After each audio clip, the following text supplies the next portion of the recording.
C'est Frédéric Farucci pour Road to Cinéma.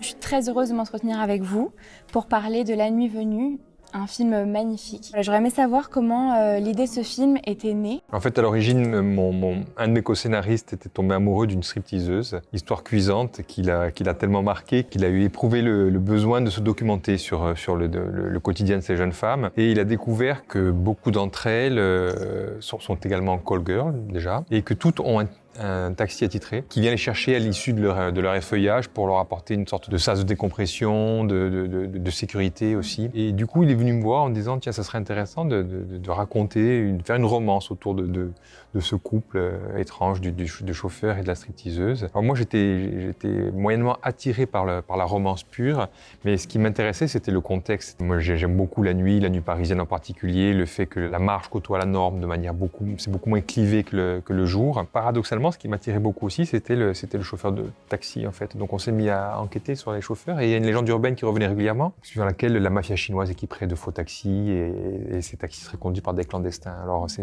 une légende urbaine, on n'a jamais pu la vérifier, mais d'un coup, moi, il y avait quelque chose qui m'attirait beaucoup plus que la romance. C'était déjà un contexte criminel qui pouvait amener le film vers du film noir, qui est un genre que j'adore.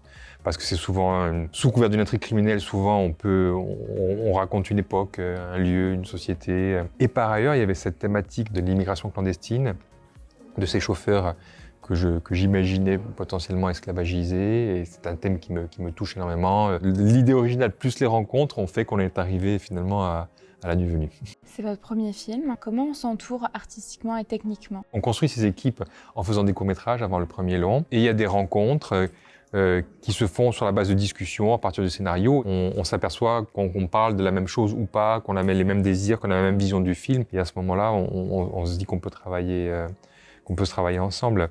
Mais c'est vrai que c'est la rencontre avec ce chef décorateur, la chef costumière aussi, et le chef opérateur, ça a été vraiment très important pour moi. C'était une des grandes découvertes en fait du long métrage par rapport au court, c'est de pouvoir prendre du temps pour construire l'identité artistique du film en fait. C'est vrai que la photographie dans le film est hyper importante, la musique aussi, je crois, Oui. l'est. Est-ce que vous aviez déjà en tête Rhône au moment de l'écriture, et est-ce que la musique a été vraiment prépondérante dans les décisions artistiques? Déjà pour moi, la musique était vraiment un personnage à part entière du film. Faire de mon personnage principal, qui était un immigré clandestin, un ancien DJ, c'était vraiment un moyen de faire entrer l'immigration clandestine dans une contemporanéité en fait. C'est-à-dire qu'il était mixeur dans son pays, il débarque pas d'un 19e siècle fantasmé. Aujourd'hui, moi, ce qui me trouble énormément, c'est que la seule chose qui différencie un immigré clandestin d'un natif d'un pays, c'est un passeport en fait. Pour moi, la musique était vraiment un moyen d'évoquer ça.